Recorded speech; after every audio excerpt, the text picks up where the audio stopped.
أهلا بكم في قناة كرة الأمير. النهاردة هنحلل مباراة بيراميدز والأهلي قامت في تمام الساعة 8:30. هنقول الأول تشكيل النادي الأهلي للمباراة: محمد الشناوي، خالد عبد الفتاح، ياسر إبراهيم، محمد عبد المنعم، كريم الدبيس. خط الوسط: محمد فخري، محمد مجدي قفشة، مروان عطية، محمد الضو كريستو، محمد شريف، وطاهر محمد طاهر. تشكيل الأهلي بيلعب على الورق 4-3-3. تشكيل نادي بيراميدز: خط الدفاع: أحمد فتحي، أحمد الشيبي، أحمد سامي، أحمد حمدي. خط الوسط: أحمد توفيق وكريم حافظ، محمد صابر ومصطفى فتحي وبهام عادل. وفي خط الهجوم فخر لقاي. المباراة بدأت باستحواذ الفرقتين، ما كانوش ضاغطين والفرقتين كانوا متحفظين للقاء. والمباراة بدأت بأن نادي بيراميدز ابتدى يعمل قوى خطيرة على النادي الأهلي.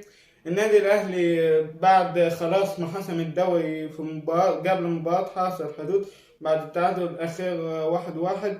النادي الأهلي خلاص يعني ابتدت اللعبة تبقى متأخرة شوية عن اللعب.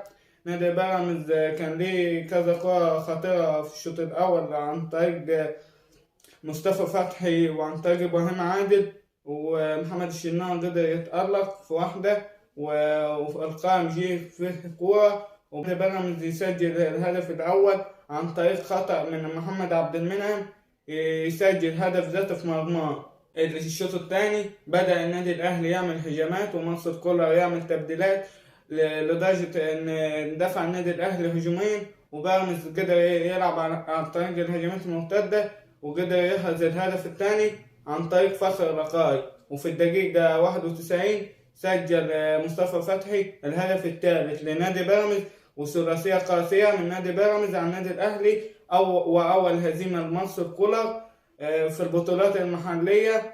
النادي الأهلي كان عنده تراخي شوية، وأول هزيمة للنادي الأهلي. النادي الأهلي لعب نادي بيراميدز 3 لقاءات، كسب بطولتين منهم، والنهارده لما كانت بطولة في الدوري قدر يخسرها بثلاثية قاسية وأول هزيمة لمنصور كولر في البطولات المحلية. متنساش تعمل لايك واشتراك في القناة ومشاركة.